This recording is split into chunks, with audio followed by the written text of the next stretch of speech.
नमस्कार साथियों, मेरा इस वीडियो में आपका स्वागत है और मैं क्लास 8 का साइंस क्लास 8 का विज्ञान का बुक आज से चालू कर रहे हैं और आप लोग इसे बच्चों आप इसे ध्यान से एक बाय एक चैप्टर बाय चैप्टर आज हम लोग पढ़ने स्टार्ट कर देंगे।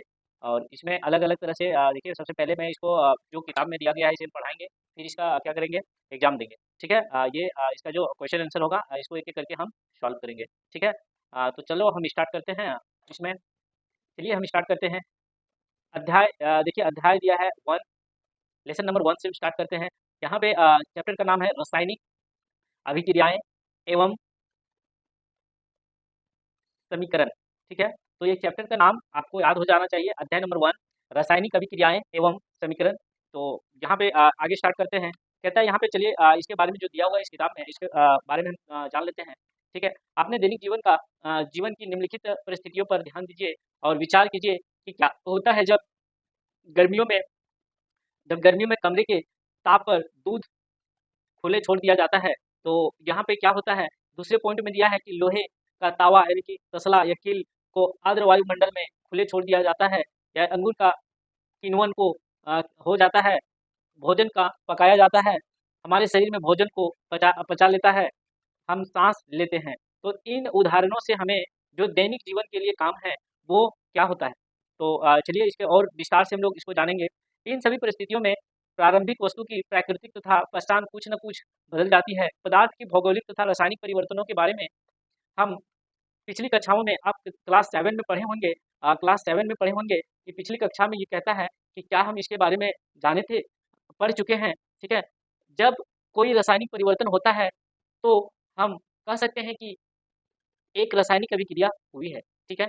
तो यहाँ तक आप जान गए अगर कोई भी चीज़ नई वस्तु का निर्माण होता है तो वो एक रासायनिक क्रिया होता है। आप शायद सोच रहे होंगे कि रासायनिक अभिक्रिया का वास्तविक अर्थ क्या होता है। तो चलिए यहाँ पे देखिए किताब के में दिया गया है कि हम कैसे जान सकते हैं कि कोई रासायनिक अभिक्रिया हुई है। इन प्रश्नों का उत्तर पाने के लिए आइए हम कुछ क्रियाकलाप को करते हैं। तो क्रियाकलाप 1 लिया गया है। देखिए यहाँ क्रियाकलाप 1 को लिया गया है 1.1। यहाँ कहता है सावधानी कुछ इस क्रियाकलाप में शिक्षक के सहयोग की आवश्यकता है।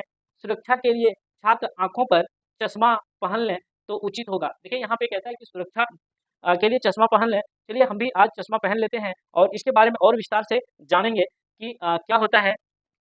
दूसरे पॉइंट में यहाँ पे दिया है लगभग 3 से 4 सेंटीमीटर लंबे मैग्नीशियम की रिबन को रेंगमाल से रगड़कर साफ कर दीजिए, ठीक है? चलिए दूसरा पॉइंट देखिए और तीसरा पॉइंट में लिखता है चिमटे से पकड़कर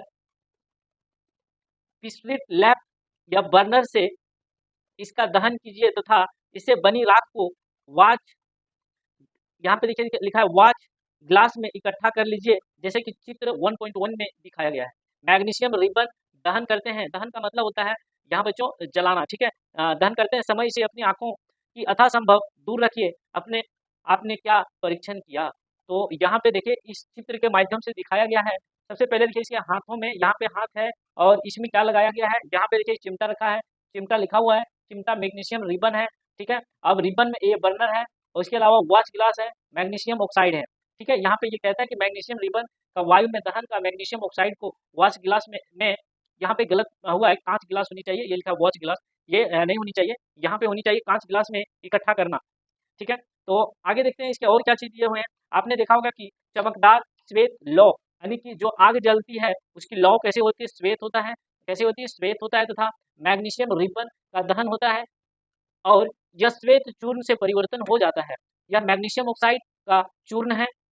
वायुमंडल में उपस्थित ऑक्सीजन तथा मैग्नीशियम के बीच होने वाली अभिक्रिया के कारण यह बनता है। जी हाँ, ये बनता है मैग्नीशियम ऑक्साइड, ठीक है? तो चलिए बच्चों आगे हम लोग देखते हैं क्रियाकलाप 2 में दिया हुआ है कि 1.2 में यहाँ कहता है एक परख नली में लेड लीजिए। लेड मतलब होता है गिलास, ठीक है? शीशा जिसको कहते हैं, कोई शीशा लेड का मतलब क्या होता है, शीशा होता है। नाइट्रिक का घोल यानी कि नाइट्रिक अम्ल का घोल ले लीजिए, ठीक है? उसके बाद इसमें और चीज़ क्या लेनी है, इसमें पोटेशियम ऑक्साइड का घोल ले लीजिए, उसमें मिला दीजिए, ठीक है?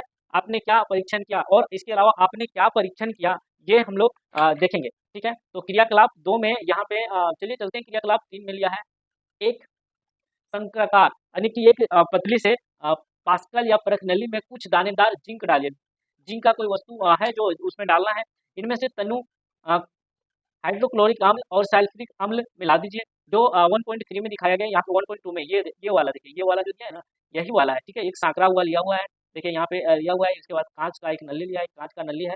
ठीक है, ये संकरा हुआ पास्कल है, ये वाला देखिए अलग से। उसके बाद यहाँ पे क्या दिया है, तनु सल्फ्यूरिक अम्ल है और दानेदार जास्ता। नीचे देखिए यहाँ पे दिखाया गया है जास्ता। ठीक है, तो आगे इसको हम पढ़ते हैं, आगे क्या लिखा हुआ है।